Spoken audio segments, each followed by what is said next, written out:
The days of oil field workers wasting countless hours lost searching for pump jacks and well pads in a maze of unmapped lease roads are over. Well Site Navigator, the most downloaded oil field mobile app ever, now offers turn-by-turn directions to over 1 million wells through lease road navigation technology. We've mapped tens of thousands of miles of lease roads you can't find anywhere else, and we're always adding more. With our reliable directions, oil field workers can drive right to the well site and share custom routes and locations and get more done each day. Try Well Site Navigator for free and get a $10 Amazon gift card for every friend you send us. Don't get lost. Get Well Site Navigator.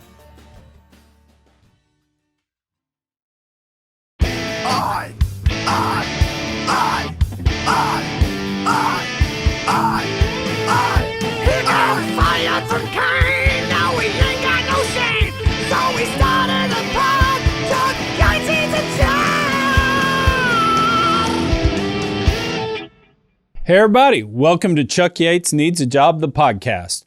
Or with the big reveal for 2022, Chuck Yates needs a metaverse. Welcome to Meta. Who the hell wasn't creeped out by that? Creepier than the fact that Facebook started off so Mark Zuckerberg could troll freshman women at Harvard. But here we are, 2022. While we say good riddance to 2021, although I do hope we keep Let's Go Brandon and Ted Lasso, no send-off would be complete without a recap. So without further ado, we ended 2021 about the same way we ended 2020.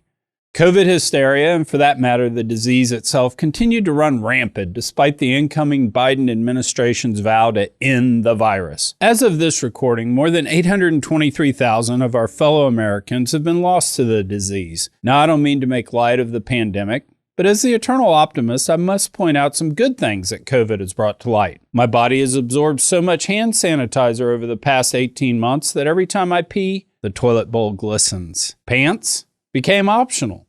Don't worry, I won't stand up. But most importantly, particularly in this age of science, I proved my mom wrong once and for all.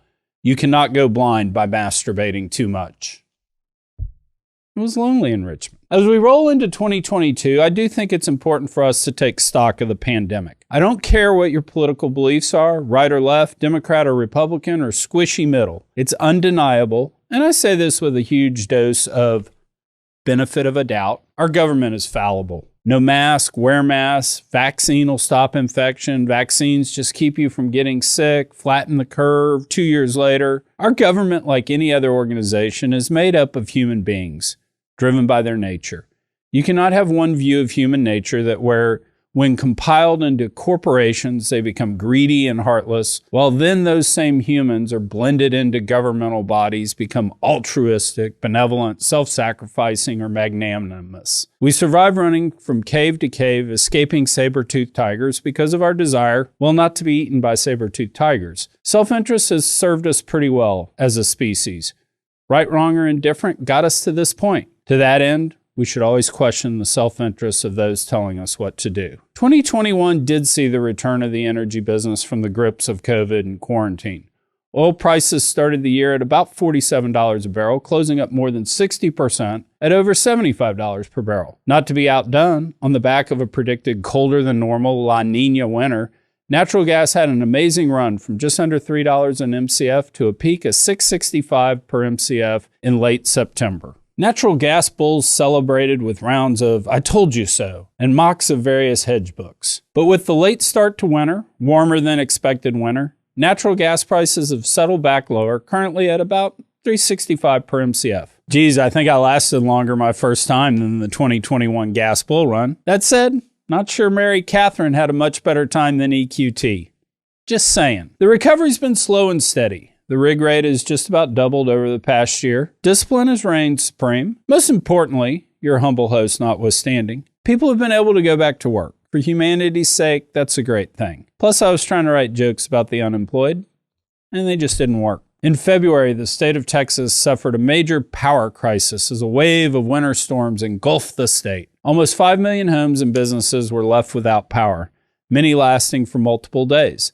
The freeze was estimated to cause almost 250 deaths statewide. I hate to say this, as a native-born son of the Republic of Texas, but kind of embarrassing as the energy capital of the world that we can't run a fucking electric grid. That said, since we're the most polite people on the planet, it was good for us to make all the relocating Californians feel right at home. Now, there was a lot of talk about the causes of the problem. The renewable folks blame the hydrocarbon folks, and vice versa. Reminded me of back in the day when the University of Texas and Texas A&M would play every year on Thanksgiving. All my friends were like, hook 'em, gig 'em, hook 'em, gig 'em. I say, fuck 'em. Yes, the rice guy was a little petty back then. Let's face it, both schools were arrogant shits when it came to their superiority to my rice owls in athletics. As I like to say, build an athletic department without the taxing authority of the state of Texas, and then we can chat. What happened will be analyzed for years and grinded through various political lenses, but at the end of the day, it's actually really simple. We paid no heed to reliability. Say what you want about the coal plants of yesteryear. Yes, they polluted, but they were very reliable. They really worked. Over the past 30 years, as we needed more power generation, we added wind systems, natural gas peaking capacity, and we retired coal and nuclear. Let's dig into each of these segments. As most married men know, there's no electricity without a blow. Okay, I really like that joke. I thought it was going to sound funnier. But anyway, need I digress?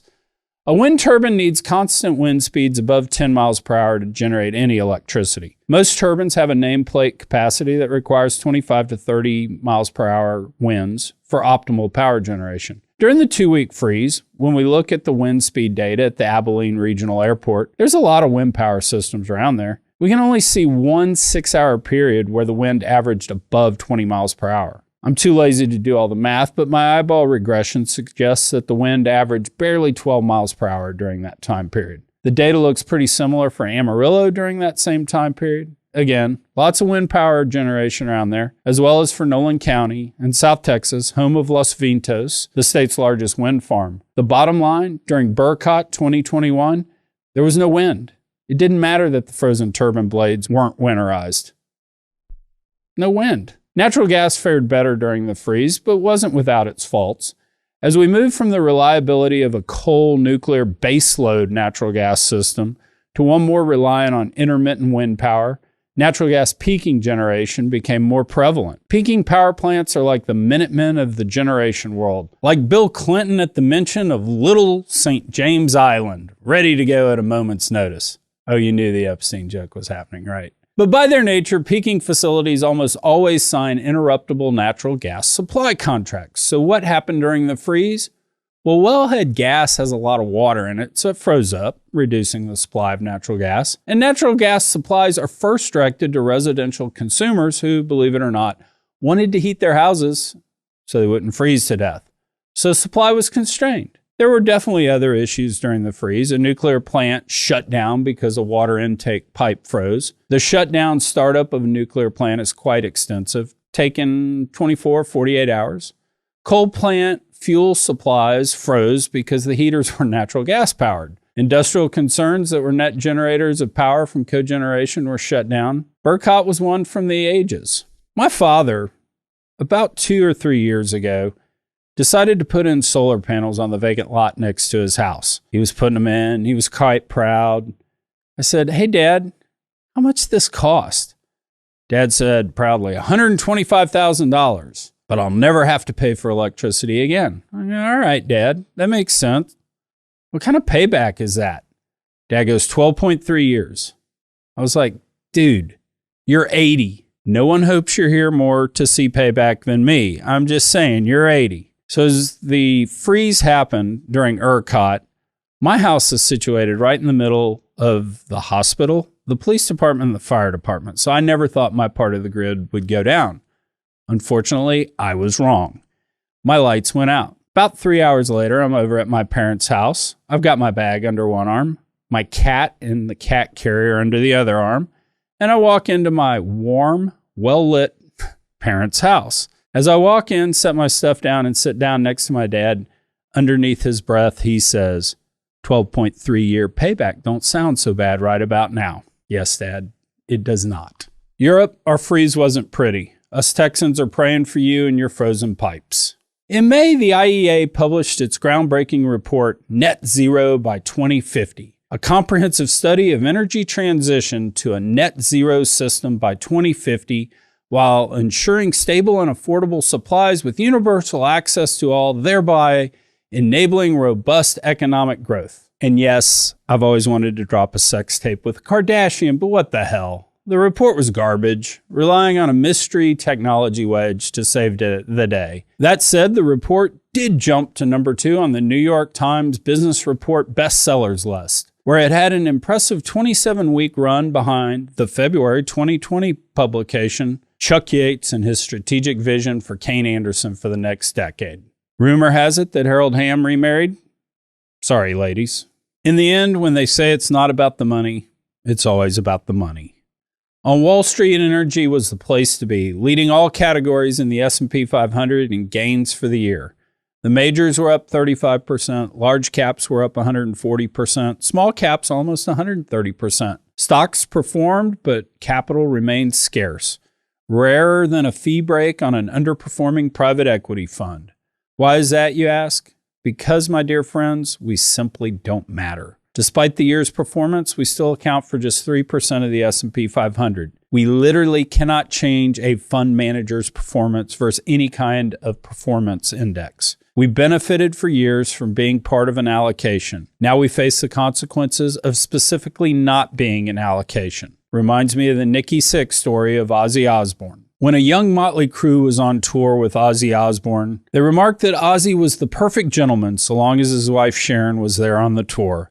So long as Sharon was there, Ozzy had tea at 3 o'clock, was in bed right after the show, early to rise, workout, breakfast, and the like. The second Sharon left, the cocaine came out. Ozzy was literally out by the pool with the Motley Crue guys doing cocaine rails at 3 in the afternoon before a show. Nikki, not wanting to be a wimp, decided to partake with Ozzy. Ozzy ran out of cocaine, and the next thing he began to snort? Ants. They literally snorted ants. They then ran out of ants to snort. Ozzy got up, peed on the concrete, and literally snorted his own pee. Nikki, not wanting to be a wimp, peed on the ground as well. But before Nikki Sixx could get down to snort his own pee, Ozzy jumped over and snorted Nikki's pee. Nikki at that moment said, "I know at that point I will always be an amateur." Today, we're the amateurs. Nickels and dimes matter today because your internally generated cash flow is all you have at your disposal. Use it wisely. And in the eternal words of Nikki Sixx, who penned Kickstart My Heart while recovering from a bit of a bender, hey dude, rehab was always good for one kick-ass song. Let's make our one pandemic song kick-ass in 2022. Peace out.